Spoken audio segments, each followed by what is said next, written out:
Mr. Vermaat earlier on. Let's now take you back to the BRICS summit out at the Sandton Convention Centre with our reporter Lindiwe Zulu, who I understand will now be joined by Minister of Small Business Development, Lindiwe Zulu. But first, before we go there, Lindiwe, was there anything that has been signed or committed to between the leaders that we must know about? I know that there was supposed to be an MOU as well as other agreements that were supposed to be signed today. Yes, Alicia, well, about 3 MOUs have been signed this afternoon. Firstly, it was the agreement amongst the environmental delegates, or our Minister Edna Molewa was there. They signed an MOU there. There was also a regional aviation partnership agreement that was signed. You'll be also happy to know that they also signed a casting of hosting. This is where they want to set up an office in Sao Paulo in Brazil. This is an NDB office, the National Development Bank office that they want to set up in Sao Paulo. Of course, that is going to make sure that it spreads the reach of the bank, the National Development Bank. That is the bank that is set up among the member countries. So those were the 3 things that have been signed this afternoon. It was chaired, of course, by our President Cyril Ramaphosa. But as you had said earlier on, and as I had promised that I would have a guest with me, that is Minister Lindiwe Zulu. She's the Minister of Small and Medium Enterprises and Development in South Africa, the SMME Development and Ministry in South Africa. Thank you very much for making time to speak to us. Thank you for your invitation. And the viewers. I know, Minister, is that I have a lot of people who are small and medium enterprises developers or owners, SMMEs, who want to know, what can I get out of this BRICS summit? What opportunities are there for me as a small and medium business person in the other countries that are there? What is it in it for SMMEs?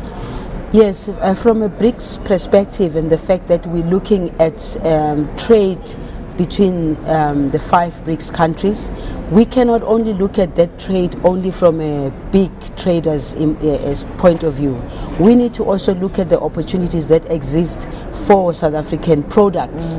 So firstly, South African products must be competitive, because that world there, the quality and everything is really at another level. But also some of our products are already at that high level. I can just make one example of wine, which, by the way, in China, last year when we took producers of wine, new producers of wine, new entrants into the wine production, the Chinese were very excited, and the new wine producers, of course, said to us, now they didn't say that out there, that they wouldn't be able to even produce as much as it is needed.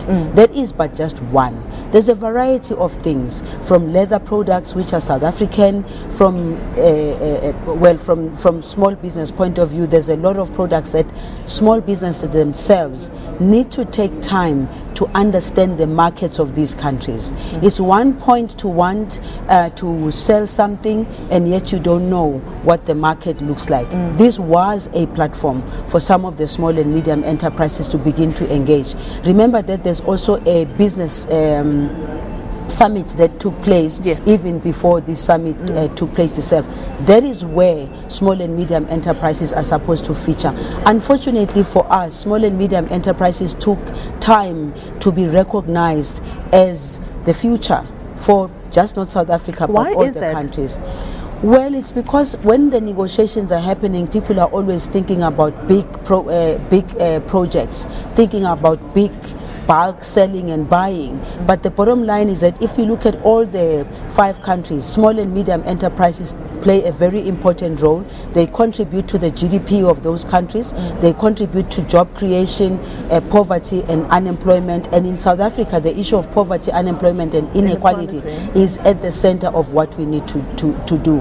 As a Department of Small Business Development, we're only hosting our 3rd roundtable discussion. BRICS is 10 years. We were just hosting our 3rd roundtable discussion. But I'm not afraid of the challenge, because I believe that if everybody was listening to all 5 heads of state, all of them made reference to small and medium enterprises and the importance of small and medium enterprises. One of the biggest milestones that we still need to reach as South Africa is to make sure that we reach their level of where SMEs make up 90% of jobs. We are only responsible for around 60% of jobs. Yes. What is your department making available to SMMEs in order to make it easy for them to grow their market, as you've just mentioned, and to also be able to absorb jobs and create jobs? It must be understood that the creation of a conducive environment for SMMEs is at the center of everything. That is the legislation, that is the regulatory environment. However, I do not want people to stick to that. It's way much more than that. It's about acumen to doing business, understanding how to do business, having an opportunity to study the business area in which you are involved in, and it's not only a government responsibility. Yeah. We need to hold hands, government, civil society, academics, and the private sector, to make sure that we assist, empower our SMMEs so that they can be competitive. But of course it's easier said than done, because the challenge of South Africa is that South Africa has big companies with a tendency of almost monopolizing in almost everything. Okay. So us, it's about breaking that monopoly. Us, it's about ensuring that small and medium enterprises at an entry level get the necessary support. Those that are already at a higher level, we must make sure that they don't fail. It's not an easy task if you look at our historical past, but there are many other small and medium enterprises who are South African who've been there for a very long time. We're not saying they mustn't take advantage of the situation, but we are saying to them, think about the fact that the majority black owned enterprises, youth owned enterprises really are just entering the space in all sectors. Lastly, I think that SMMEs must be able to understand the sectors of the market in the different countries that we are talking about.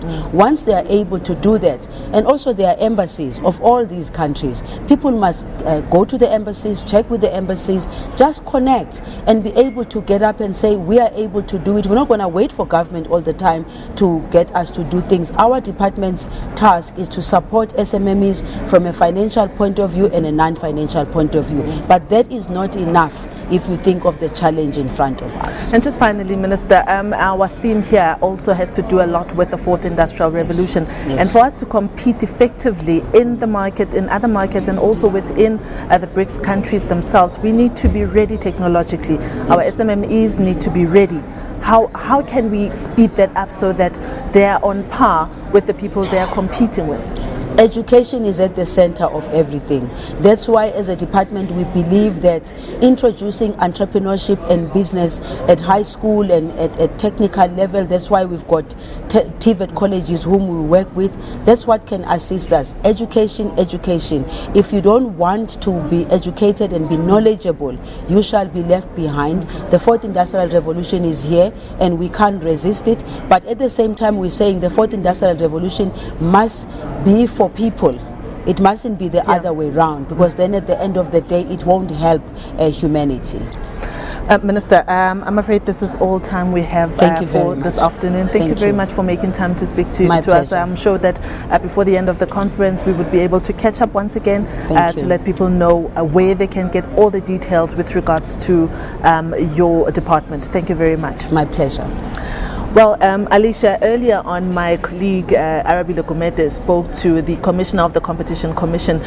Here they spoke about protectionism, and the case study was the article that went out in the Business Day this morning about how the European Competition Commission is engaging with protecting the Google brand, and how that brand is involved in the whole competition commission issues in the European Union. But let's take a listen to how that interview went about. We've identified sectors where we think we should be working together much more closely. These are areas where there are very strong global value chains. You were mentioning now techno companies.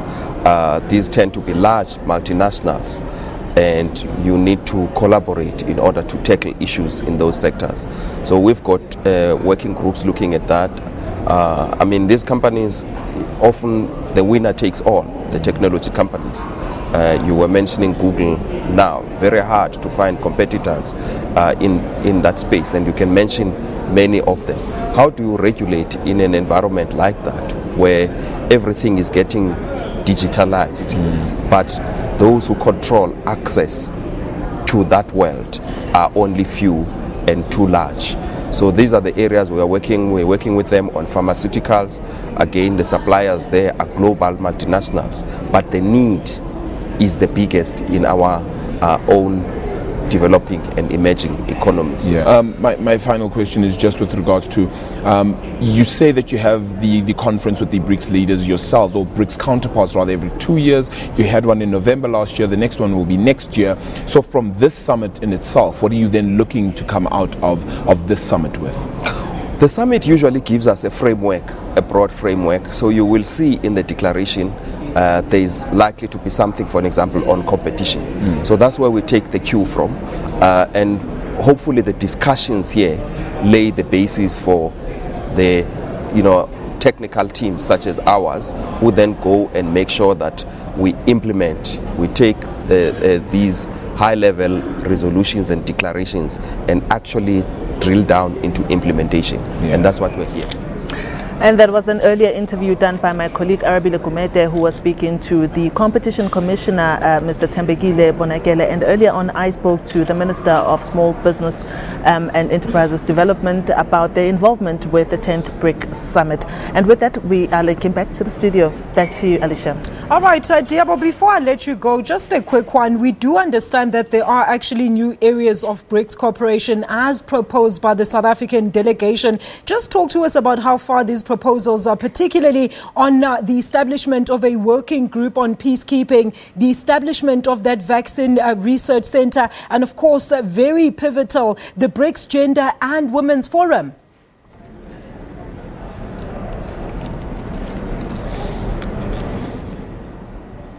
All right, Diabo Sito can't hear me there. That is our reporter. She is in Sandton at the Sandton Convention Center at the 10th BRICS Summit that is taking place. They will definitely try and touch base with her throughout the course of this bulletin. Right now, I'm due.